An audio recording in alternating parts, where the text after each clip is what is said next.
GED, I felt like I was on top of the world. I had done it all. I got my GED. I did what my father didn't do.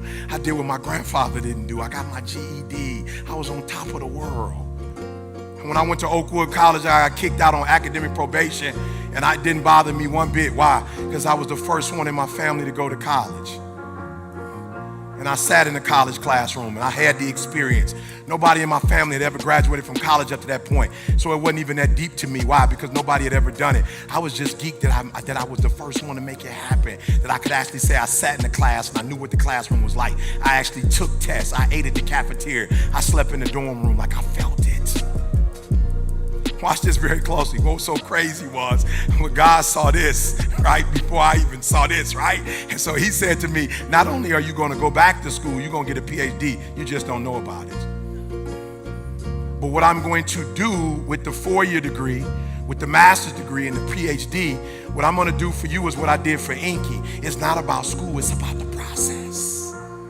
And so I need you to wake up every morning at 3 o'clock and pray. It has nothing to do with just praying. I want you to become obsessed with the process. And the reason why some of you will never get to where God would have you to get to, you'll never get to where you want to. And I'm talking about true fulfillment. And let me tell you something, I've had money.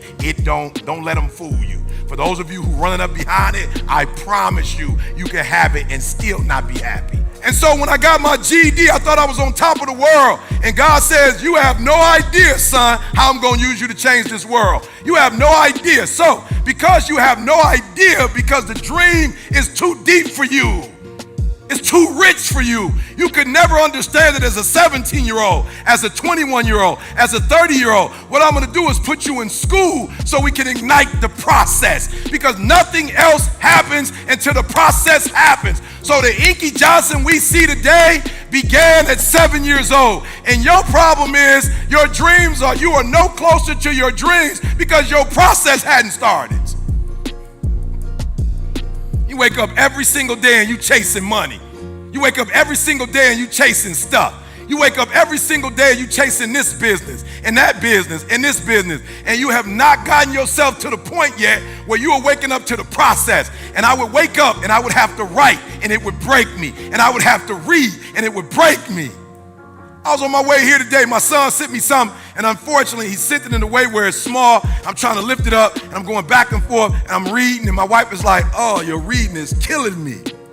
I could feel her spirit. I'm like, it's okay. I still got to do it, though, because the point of this joke is fire, and so I got to give it to you. Normally, what I would do is I would read it once or twice on my own, and then come into people's presence and read it.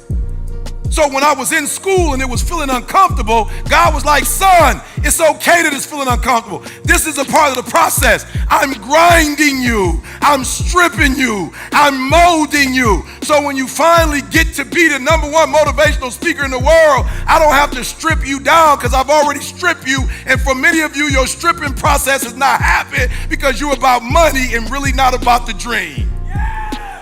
You're not really about the dream. You're not really about that life, because when God's begin to strip you, like Inky said, as he begins to strip you, you run. When he starts to prune you, I said, you pruning me? I got a GED, you pruning me? I ain't on the block no more. You pruning me? I'm married now. You pruning me? I'm back in school. You pruning me? I ain't in the hood no more. What are you doing? I'm doing what you telling me to do. He said, that's why I'm pruning you. Because I don't prune things that don't bear fruit. I don't prune things that don't bear fruit. I prune things that bear fruit. Why? So I can get more out of it. And you want to stop at the 4-year degree? You have no idea, son. This is not about you. You selfish. This has nothing to do with you. You ingrate. This has nothing to do with you. I'm using you for my purpose and my will. And we got a whole lot more stripping to do. So #1, leave the doggone dream alone. That's not your business. You don't know how long you're going to be alive. You have no idea what condition you're going to be in a year or two from now. The dream is not your business, but the process is. And so I want you to look at the next 24 hours of your life, the next week of your life, the next month of your life. And I want you to wake up every single day, and I need you to have a process. Inky had a process. Inky did the same thing every single day. 8 years old, 9 years old, 10 years old, 11 years old, high school football, college football. He did the exact same thing, guys. Watch this, watch this, watch this. I read his story, y'all. It blew my mind. He lost everything in one day that he had worked for his whole life.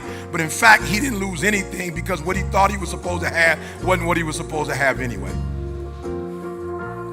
And many of you, at the point of being broken, you shatter.